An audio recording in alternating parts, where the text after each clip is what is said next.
Hello, I'm Tina Self, and welcome to my podcast. I'm super excited to have a friend of mine, Jazz Kelley, with me today.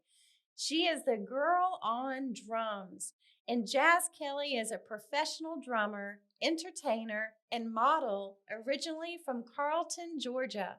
She grew up playing drums in church and received her first taste of national exposure when she began traveling with her college music program. She's a graduate from the Unsinkable Albany State University, where she was the first woman to successfully earn a degree in music performance and education. She currently has played for the NBA's Atlanta Hawks, the Major League Baseball's Atlanta Braves, the National Football League's Atlanta Falcons, J. Cole, Jermaine Dupree, ESPN, Olay, Porsche, and many more. She's also the Artist Relations of Shedtracks, which is a well-known resource in the drumming community for drumless play-along tracks. She's passionate about serving the community, especially girls and women, to empower them to operate at their highest beings and to be comfortable with who they were created to be. So, Jazz, welcome. Hi, thank you so much for having me. I have to give all an honor back to you guys. I think what you're doing is phenomenal. And I think that there needs to be more people in the world like you. So yeah, thank you so much Wow. for having me. I love you guys all the way over there. Oh, we love you too. Thank you so much. And we do miss you, but I'm glad that, I can see you right now through Zoom and everything and that you can be with me today to share your story, which is amazing, like a God Thank you. story, definitely. And I know you've got so much to share, but I've been talking about going for it, taking those steps of when you know that it's something you're passionate about or that God has purposed you to do in this earth, like there's a beginning point and there's a starting point. So tell us about how you started in the world of drums and entertaining and all the great things that you're doing right now. Yeah, so I've been playing drums since I was about 5 or 6. I started out singing first, actually, and a lot of people don't know that because my Yeah. aunt, my great aunt, she sings and she grew up singing and stuff.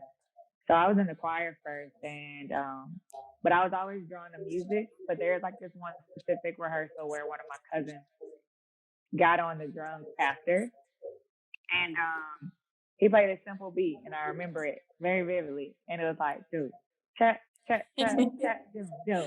It's almost like identical to the Lip Gloss song by Lil Mama. My lip gloss is popping, that song. Except for he didn't have the cymbal part in it. And so I remember seeing him do that groove, and it was like an immediate download. And I was just like, I can do that. Literally, it was almost Wow. like I just like, this is easy. And from that moment, I started telling everybody that I know, hey, I can play the drum. And so my parents thought that I was a habitual liar and that they were going to put me in some kind of boot camp or something. And they thought that they had just failed themselves as parents because I was going around lying just for no reason. And, we don't do that in the church, especially the old school Baptist church. And so once I started doing that, it got to the point where it was like obnoxious. Everywhere I would Wow. go, anybody I could tell, I would tell it, even to the point where I would interrupt my parents' conversations if they were talking to someone. I'd be like, excuse me, mister, hey, I play the drums. And they're like, oh, really? And my parents literally, when they was like, you need to stop going around telling that lie. It's like, and my response was, well, I can do all things through Christ who strengthens me. That's And so right. it's safe to say that I was borderline between I'm about to backhand you, but I don't really know if I can because I like told you to be this way. And so I didn't get backhanded, but it was very stiff in the car. Very stiff. There were no words after. It was just like, all Yeah. right. You were speaking it Uh, into existence. Yeah, and so literally about a few weeks later, the church had a big celebration going on. I don't remember if it was like a church anniversary or something of that nature, but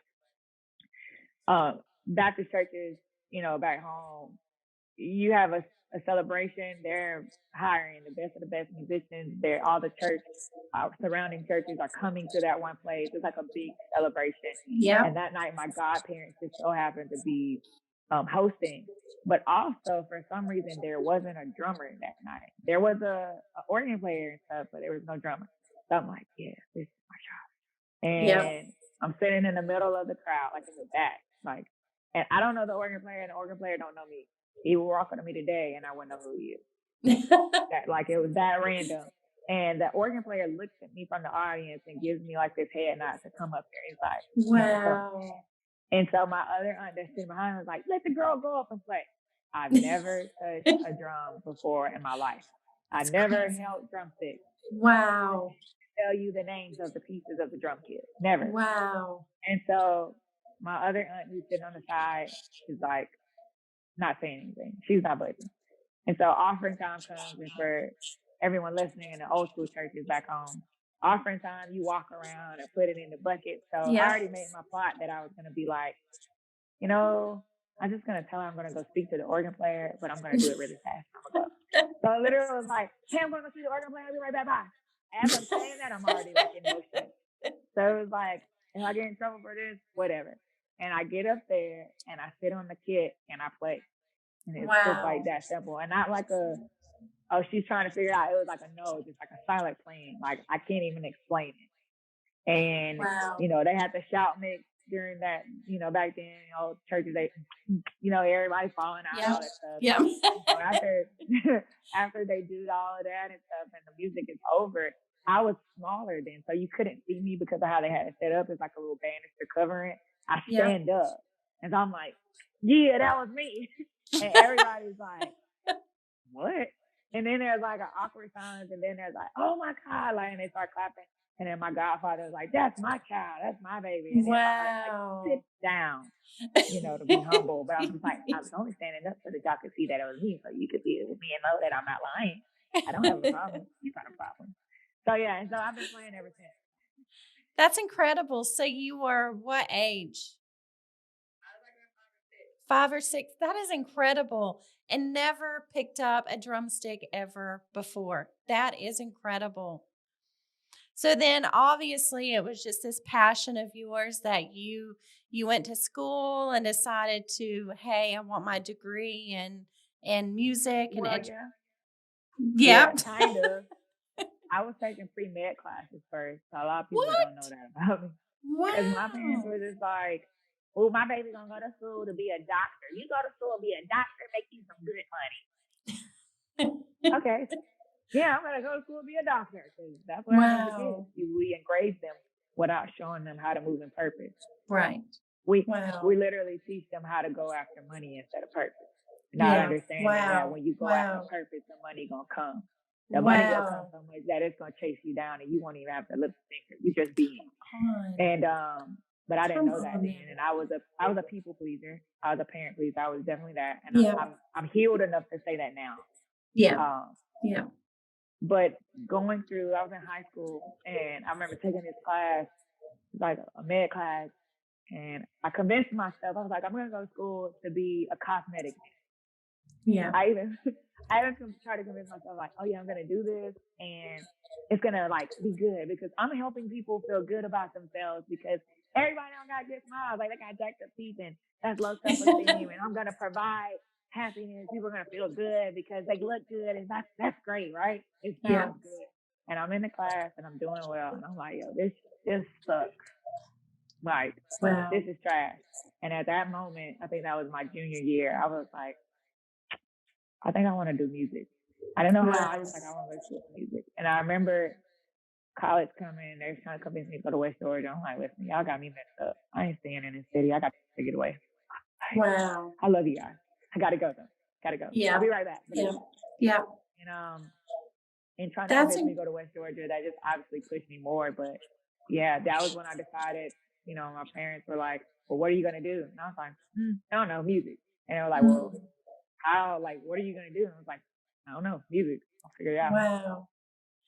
So being the first female, the first woman to get this music degree, like that is huge. And if you think about, drummers that are out there, it really is a male's world. The drumming world, there's a lot of male drummers. I mean, I know that there are female drummers that exist, but predominantly it is male. So, were there challenges, being a female drummer, being a girl on drums? Like, was there challenges that you encountered? Yes, absolutely. I mean, even coming from where I come from, because I went to a HBCU, which is a historically Black college and university, Yep. and I made that decision because I grew up in a white city, Yep. super small town, still racist, Yep. but I was like, I've been with white people my whole life. Like, I want to go be around us. Like, I want to be at a Black Yeah. school. I want to play the music that makes me move, not like this Wow. That's so good. TV popper, like, and so Yeah. that was my decision. And when I did that, I had people who were my line brothers who had the background of being at the like show band style, the Black band. They are like coming in like, I know I'm gonna get me a spot. And in my mind, I'm like, oh my God, all I know is how to play We Will Rock You. I can't sing and play at the same time. I can't dance and play at the same time. What are we gonna do? Yeah. That was my struggle. And then being on a guy line, it was just very competitive. But I knew that I could not go home and be like, it didn't work out. It was like, this gotta work, Yeah. this gotta work. Yeah. And just like, being the only girl on the line, you just deal with a lot of things that you don't think that you have to deal with. And I know that I didn't notice it always, but the more I got into the professional side, the more I started to notice. So like, I remember working for a company where, how do I say this? I remember working when I got my first contract. It was with a sports team. Yeah. That wasn't the Hawks. Yeah. It is what it is. So, disclaimer: I love all of the sports teams here in Atlanta.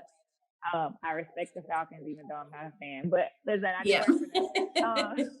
But when I first came in, my first big situation was the break, and I didn't plan on getting that. So somebody reached out to me, one of their people who wasn't even in the entertainment department, told me, was like, yo, they got auditions for the drum line for the Braves. I think you should come. And then she was like, just from woman to woman and sister to sister, they need more representation, not just for women, but us too. Yes. So I was like, okay, cool. And so at the time I was working at Starbucks. Yep. That place. They hated it in the beginning, but I had coming from World Changers, serving and basically working there but not working there, coming from that system of excellence and being developed as a leader and not even knowing it, to come into a workplace and the person who's supposed to be over you is not acting as a leader, and you're like, how do you not know this stuff? What? Y'all don't iron y'all tablecloths before y'all have an event? That kind of thing. Where the lines at? Where the lines at in the carpet? So I'm OCD about these things now, because that was how I started getting bred. And so coming from that, and at Starbucks, my best friend had also moved to Atlanta at the time, and she was off that day. And I texted her, I was like, yo, what you doing today? And she was like, nothing. Wow. I was like, man, somebody from the Braves is hitting me up, they sent me this. And I was like, you trying to go? She was like, we can. I was like, I ain't auditioned in a long time. I need to practice auditioning, because they train you to do that in college, practice auditioning. So I was like, all right, let me go do that. She was like, okay, cool. I don't have nothing else to do. We can hang out. And at the time, I didn't have a car, so that was my only time to spend time with her. So shout out to that friend. And then over there. So she comes and picks me up, and I'm running out the building because I'm like, I smell like coffee and steak. I'm ready to go. These folks on my nerves. And we're getting to the building, and I ended up connecting with one of my very, very, very good friends who's like a brother now. Shout out to Jasmine Grisby, who is the owner of Exclusive Percussion. I linked with him, He was helping me get to the arena because I didn't know where I was from Gerald Finley. Wow. And we show up to the auditions and I'm walking in and it's like tons of people there. So I'm like, okay. And there's this one guy, and my friend like reminds me, she was like, "You remember that dude that was talking like hell is trash?" She was like, "I don't think he made it." But when we came in, he started talking to you right off the bat. I was like, "Man, I'm gonna get me a spot. What you gonna do?" And I'm just like, I don't know. Yeah. And because I wasn't there, but because he started talking trash to me, it automatically turned on my triggers. So I was like, "All right, well I'm here, so I'm not gonna lose." And that was my mentality. Wow. Ended up getting the first call back for the first round. They wanted me to come back for the second round. And I ended up making it. Wow. And when I made it, I auditioned for a specific instrument. Yeah. And when I got there after the first game, that was not what I played. Wow. And so it wasn't the issue of the instrument. It was the issue of if I'm going to play a larger instrument, I am a woman, period. Yeah. I know my role. If I got to carry something heavier and I ain't did that in a long time, I need to physically train for this. Y'all can't just be like, "Oh, you got to play the 28-inch bass drum." My nigga, I can't hold that. It's 90 degrees here in Atlanta and we standing in the middle and it's hot. So it's reflecting off of us. And so that was the thing. And so that was one issue. And then also, like the uniform issue, like I'm a smaller woman. So a lot of times I can't fit certain clothing. Not that I don't want to, because we're still working on thick sides because they save lives, okay? But until they deliver, I needed a women's size shorts, and there was like a situation like, well, your sister over here don't ask for. Well, she built different. She got what I want, and I ain't got that yet. And so the shorts, the men's size fit her. I ain't got it. I'm sorry. I just don't. And there was that whole debacle, and I felt so like that was a really dark moment for me because not only that I had just moved to Atlanta, I have nowhere to stay. I was staying with my sister, Reese, I staying with my other sister Sade, staying with my best friend, sneaking out of the house like back and forth before I made the jump. It was just like chaotic. And then you got family who doesn't agree with your moves. And that was like the first time I heard God. I didn't know it was God, but I heard God. And the moment I heard go and I went, I started getting job offers from everywhere. Meanwhile, I spent the whole summer applying for jobs that weren't even in my field. I sent so many emails that Google thought I was spam and locked me out of my email for like 2 days. Wow. So here you were for this Atlanta Braves, one of your really first big gigs that you said, I am here and I'm not going to lose. And in the midst of,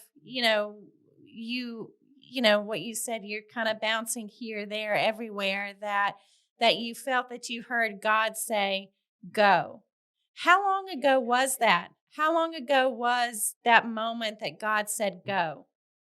It's actually coming up. It's next month. It'll be what, 5 years in August? 5 years. Wow. So 2016, I think. I don't know if I'm mathing right. Am I mathing right? Wow. 5 years. Yep. So 5 years ago, you heard God say, go. And in 5 years, you've not only been with the Major League Baseball drumming, but you've had all these other amazing, Oil of Olay, the Falcons, the Hawks, like all these major things that you've been a part of. And so what has been like from that moment that God said go, like what has, I guess, that journey in itself been like? What's been some of your greatest moments or struggles or growth moments, like good, bad, ugly? I think it's crazy because I look back on it now and it's like nuts to me that I'm still alive. Yeah. Literally, like 2016 was super dark for me. Extremely dark. It was also extremely good because I was surrounded by love. And I think that it's powerful. Like, I literally have to give honor to Dr. Dollar and Pastor Taffy and Pastor Ann and Miss Constance and Reese and you and PK, because if I didn't have World Changers, I can't say that I would still be here. Come on. Come on. That's like, I'm being honest. Like my eyes are watering even saying that, because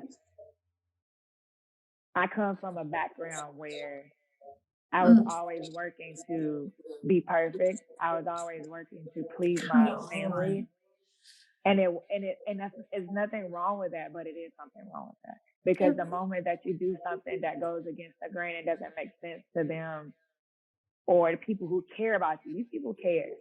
But when it doesn't make sense and they can't understand, then it's not good. And for me, my whole world fell apart. Wow. And it fell apart because the people that I love, and I mean crazy about, who I'm still crazy about. Yeah. But I didn't have the wisdom that I had now. Wow. I thought it was me, and it wasn't me. And even in me trying to honor them and not talking about what was going on, because I didn't talk about it at all. I barely even told my best friend, because 1, I was embarrassed. 2, I thought it was my fault. 3, I thought that like something was wrong with me, and it was never anything wrong with me. It was people were dealing with things that they hadn't told me and that I didn't even know about, but didn't know how to deal with it. And I was the only target that was there to bring light, and it didn't work because I started moving in purpose. And when you move in purpose, God calls you, not everybody else. Sometimes there's going to be, there's not sometimes, there are seasons where there's a season of isolation and separation. And I call it the butterfly state, because when you're a caterpillar, you literally eat yourself until you're full. If you go study the process of a caterpillar becoming a butterfly, they literally have to die to themselves, take up their own cross, and go into darkness, because in the beginning, God created the heavens and the earth. But before that, it was a darkness that was above the earth. He was hovering over us, over the waters. It was void. But in that space, he was creating. And that was my dark period. Like, I'm fresh out of college. Nobody's telling you that you're going to be depressed. I didn't know about postpartum. I was depressed and didn't know it. That was why I was so goofy. And Reese allowed me to be that, because she knew that I was healing. And it's crazy because God will send people across the world, in Australia, to tell you something. And you're like, what? God, he'll send people that you don't even know, but he's sent them to you, and they'll know things. Because before I even started saying with Reese, I hope she don't mind me telling this, God had already told her, like, it was like he had prepared a space for me. But before she told me, I heard, and I didn't know, like, I didn't understand the voicing and how God speaks to you. I something in me told me that she was going to say I could come stay with her. And I wasn't even sure if I was going to do it. And my plan was, I'm going to stay a night. I'm going to spend a night and see how I feel. I'm going to, like, let my family know that I'm staying with my best friend, just so they don't freak out. Because they're not going to understand that without telling them. And I packed up a bunch of clothes, because I didn't know for sure. I was fussing out about that. You're looking down the street, and I'm trying to show you what's ahead. And I'm just like, man, I just spent my last on an Uber, and that was free. And now I got to put my money in. I got like less than $20 in my bank account, and I got to figure out how to get the World Changers Norcross. I missed the Uber because I'm having so, and I'm like, I don't have a job then either. And so it was just really, really dark, and just still trying to be a good kid. I mean, even though I'm an adult, a well-grown adult, in your 20s, you're an adult, but not having that space to freely grow and heal. So 2016 and 2017, all of that was really, really rough. And I say that to say that it was a reason for that season, because that developed me in the darkness. Come on. Like, there were nights where I cried. I never cried so much in my life. Every night it was tears. Every single day.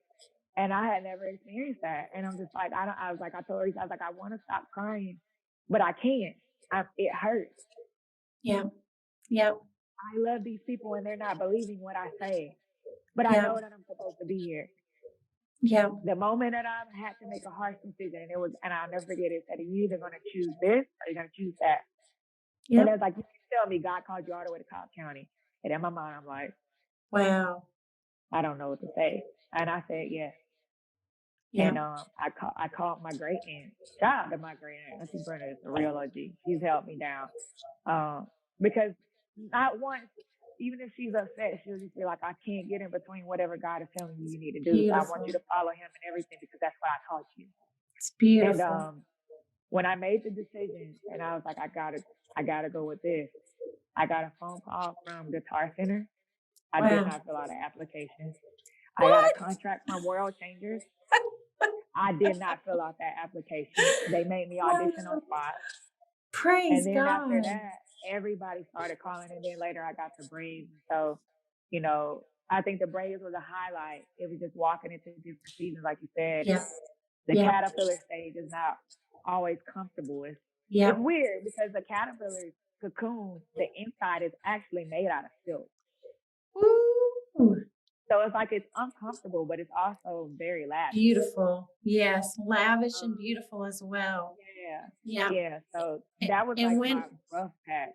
Yeah, and when it transforms into a butterfly, woo, you can just fly, like an eagle as well. An eagle goes Mhm. through quite a difficult time and it's, I think, molting or whatever phase, but we know that eagles, they can soar to great altitudes. And when it grabs a hold of, its prey or whatever, it takes it up way high. And the eagle doesn't have to do anything other than soar to a high altitude, and the prey that it has can't sustain it can't live in that altitude. So those moments That's that, crazy. I didn't know that. yeah, so those moments, it's like that moment, was aligning, it was strengthening, it was building your endurance, for what was ahead, for the now moments. And like you said, you didn't have the wisdom then, but you've gained the wisdom through it all. And we know that wisdom is priceless. Wisdom is priceless.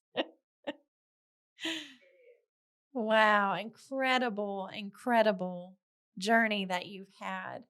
Um, Share with the people listening, what advice would you give someone? Maybe they're hesitating to go for what they, are passionate about or feel like is their purpose. What advice would you have for them? My advice would to be, you know, I like to keep the playing field open. So whether you believe in God, whether you believe in, I don't know, Buddha, anything, I don't care what Yep. you believe. Yep. Tap into whatever your higher source is. Yep. And Amen. like you have to have something that you can anchor to. I just believe that. Yeah. But my advice is if you have something that's in you, I literally want to like paint a picture of what your life would be like if you don't do it. Wow. Because if you don't do it, the person who is actually connected to you could literally, and I mean literally, die. Come on now. It's heavy. Come I on. think the moment that I realized that, it was like, all right, you're going to have days where you probably feel like quitting, but because you understand the bigger scope of things, you understand that it ain't about you no more. It might have been about you in the beginning when you got this thing that made you fall in love with it, and that was your escape stroke. That was what made you feel good. That was what made you separate all of the chaos and the nonsense from the world. But now you have become so skilled in that craft that now it's a calling, it's a mark, it's a purpose. Come on. And when you mark and you got a purpose, you understand that you're actually connected to someone else. And so I would just encourage people to really think about the next person. Think about if your mom or your dad or your sister or your cousin or whatever it is that you care about most was connected to you actually doing what you love to do. Because if you don't, you're going to die inside and eventually you'll die outside. And so I would rather live my life on the edge and trying to figure it out, trying to live and walk by faith than not live with any kind of substance or any kind of satisfaction of doing what I'm doing. I mean, last year I didn't walk away from corporate. I got fired. But I have to say fired because people understand that word, but I didn't get fired. I got promoted. Yes, Because come the on. reality of it is, I would have never quit that job if God told me to, because That's I right. didn't have the balls to do it. I was Come on. comfortable. I was making good money. I had good benefits. I enjoyed being there. Yep. There's no way I was going to walk away from Apple. And so instead, he pushed me out of that space. And when he pushed me out, it was a celebration. And so Yep. here I am a year later, having launched the business, having have been on national television across the world with places that I didn't even try to be. I didn't ask for Olay. It was handed to me. Come on. And I just want women, I want girls to know, like, you can be all that you dream of being, including but not limited to a professional drummer. And that's not just for women and girls, because I got a soft spot for guys too. Like, if you look at Girl on Drums, you'll realize that it spells out God. Yes. So whatever God that you believe in, you know, Yep. whether it's Buddha, whether it's Muhammad, whether it's Jesus, whether it's God, whatever Come it on. is, you're still a God, period, with a Yep. little G. And so when Yep. you're operating at your maximum power of who you're supposed to be, your highest self, you walk that way and you understand that you were called to be a certain stature. You were called to stand in a certain mindset. You were called to stand in that frame and hold yourself high. And you'll start to see that people will come to you because of what you carry inside. There's sometimes I walk into rooms now where I don't wear all of this. I'll wear black and salutes to me, because then I know that you're called to me. Then I know that you're called to what's on the inside of me and not because of what I have. Because when people can see you without seeing you, you know that that's something different. And so I just want to encourage, man, that little kid, So good. do it. Even if your That's parents so say good. no, do it. Mine told me no. They still tell me no. But you get to a space, like I said, when you separate for that season, they're not going to get it in the beginning, and they're not supposed to, because God didn't call them, he called you for that vision. And so once you start moving in it, they start to see it and they start understanding it. And when they understand, like, oh my God, I always knew that you were going to be who you were. In the mind, you're like, okay, girl, whatever. Right? Yep. But they have to see it sometimes in order for it to make sense. And so that's just my word. I hope that encourages somebody. I hope that pushes somebody, man, to knock those walls down, because honestly, they don't even exist. We create them. Problems don't exist. We create them. Come on. The walls don't exist. We create them. Boom. And you've got to see it. And it doesn't matter if another person sees it or not. That is amazing. Well, folks, this is Jazz Kelley, the girl on drums. You can connect with her on Facebook, Jazz Kelley, girl on drums. She's on Twitter. She's on Instagram. You can go to at Jazz Kelley or at the girl on drums. And you have a brand. You have apparel, t-shirts. I see your jumper you're wearing. That's awesome. You can purchase those on her website, and go and stalk her on her website at www.girlondrums.com. Check her out. Check out her videos on drumming. You're on YouTube as well. Girl on Drums. So check her out. Amazing, Jazz. Thank you so much. It's been my pleasure. Thank you. And my honor. And I know that God's catapulted you into, where you are now. And there's so much more for you. And I'm excited to continue watching and seeing all that God does in you and through you and around you.